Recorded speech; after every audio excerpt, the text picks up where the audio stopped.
ये बहुत सीरियस और बहुत बड़ी खबर है, लेकिन इसे जानने से पहले आपको एक चीज़ जाननी होगी।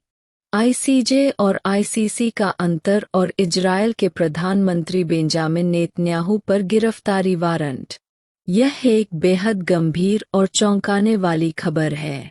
इसे समझने से पहले आपको अंतर्राष्ट्रीय न्यायालयों ICJ, international court of justice, और आईसीसी, इंटरनेशनल क्रिमिनल कोर्ट, का फर्क समझना जरूरी है।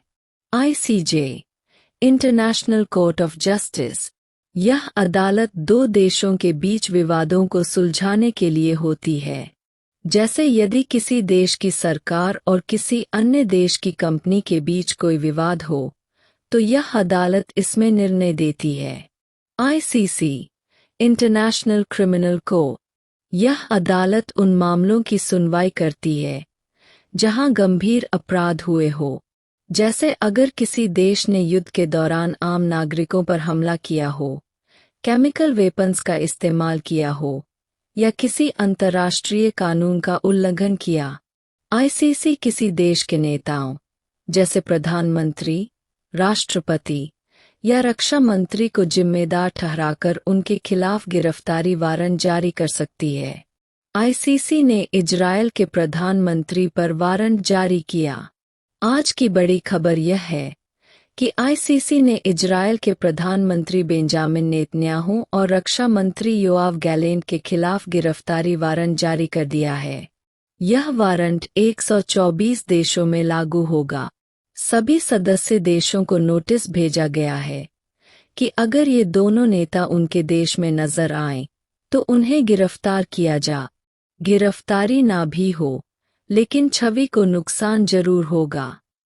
हालांकि नेतन्याहू की गिरफ्तारी की संभावना कम है, क्योंकि किसी भी देश के लिए एक अन्य देश के प्रधानमंत्री को गिरफ्तार करना जोखिम भरा हो सकता है। लेकिन इस वारंट का असर इजरायल की छवि पर पड़ेगा। आरोप, भूख को युद्ध का हथियार बनाया गया। आईसीसी ने इजरायल पर गंभीर आरोप लगाए हैं। कहा गया है कि इजरायल ने आम नागरिकों को जानबूझकर भूखा रखा और इसे युद्ध जीतने के हथियार के रूप में इस्तेमाल किया।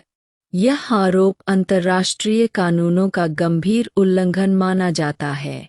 इजरायल के लिए बड़ा संकट। इस वारंट के बाद इजरायल को अंतर्राष्ट्रीय मंच पर भारी आलोचना का सामना करना पड़ेगा। आम नागरिकों के बीच यह धारणा बनेगी कि इजरायल ने युद्ध अपराध किए हैं। इतिहास में यह दर्ज होगा कि इजरायल के प्रधानमंत्री नेतन्याहू और रक्षा मंत्री योआव गैलेंट को युद्ध अपराधों का दोषी ठहराया गया था। छवि पर असर।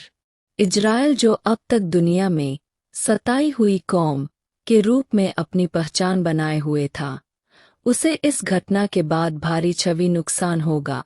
इसके कारण उसे अंतर्राष्ट्रीय समर्थन और सहानुभूति मिलने में भी कमी आ सकती है। आगे क्या? यह वारंट जारी हो चुका है, लेकिन 124 देशों में से कोई देश इन्हें गिरफ्तार करेगा या नहीं, यह उन देशों के फैसले पर निर्भर करेगा। फिलहाल इजरायल के लिए यह वारंट एक बड़ा झटका है, जिसका असर न केवल अभी बल्कि आने वाले दशकों तक महसूस किया जाएगा। यह मामला इजरायल और अंतर्राष्ट्रीय कानूनों के लिए ऐतिहासिक साबित हो सकता है।